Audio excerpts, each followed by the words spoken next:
The first female CEO of the Artscape in Cape Town, Marlene le Roux, has received an honorary doctorate in education from Stellenbosch University. Le Roux was appointed as CEO of the theatre in 2015. She joins us live now.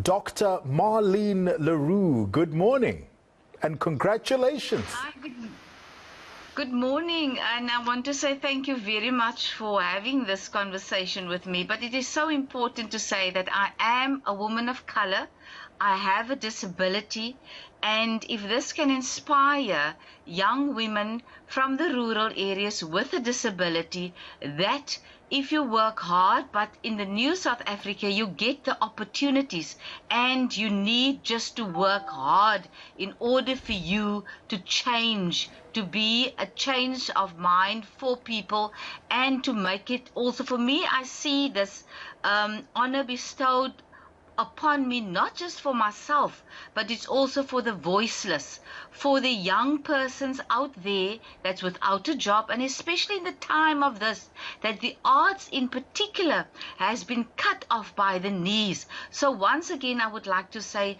let us as a country see the importance of the arts, because it brings our nation together, it brings our diversity together, and it's also to tell the unknown stories. As we're speaking, we had Kritoa, and as we know the history of Kritoa, it is the voice of the Khoisan woman, and it's the untold stories that we tell on our stages, which is of utmost importance. And before you cut me off, is to say that the arts needs to come back into our schools, because it's very critical for our school system, not just to concentrate on science, which is of importance, and mathematics, but the arts is the soul of a nation. Well, Dr. le Roux, you have inspired an entire nation. I can guarantee you that. You've done a lot of work, and through your work, there are many individuals from disadvantaged backgrounds who've been able to find fulfilling careers in the arts. How do we continue to spread art and the work that it can do far and wide? You must just never give up. During this past 2 years of COVID, I've had a partnership with the city of Cape Town, the theatre, with the provincial government and the national governments for sports, arts and culture. And the arts, important is that the arts, the theatres must be a home for artists, but they also need to be paid.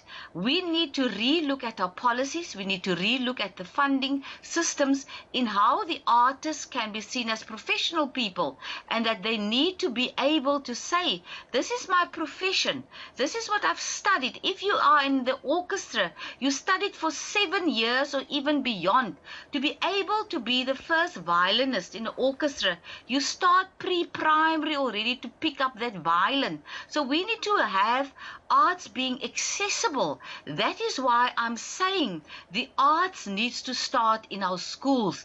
The theatres should be the professional hub where professional artists and emerging artists alongside be performing, and in order not just to play from gig to gig, it is important to see the arts as a profession. I started out as a music teacher. I started out in Wellington in particular, where the arts were not in our school system.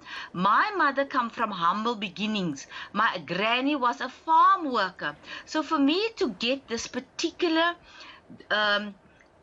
esteem bestowing upon me, it's for all that farm girls, for all the farmers, to say that a farm child can become the farmer, and you can become a degree, you can have a degree. So in the new South Africa, we must create the opportunities, but it must also become economic strength. So my view is that we must stop the talking, we must walk the walk with the talking, and policies must be adhered to for implementation, so that that girl that is listening, or that boy that is listening, against all odds, you can make it. If I can make it, but I've been guaranteed the opportunities, then you can also make it. So I want to say thank you to everybody I am not just getting this on my behalf. It is for everybody.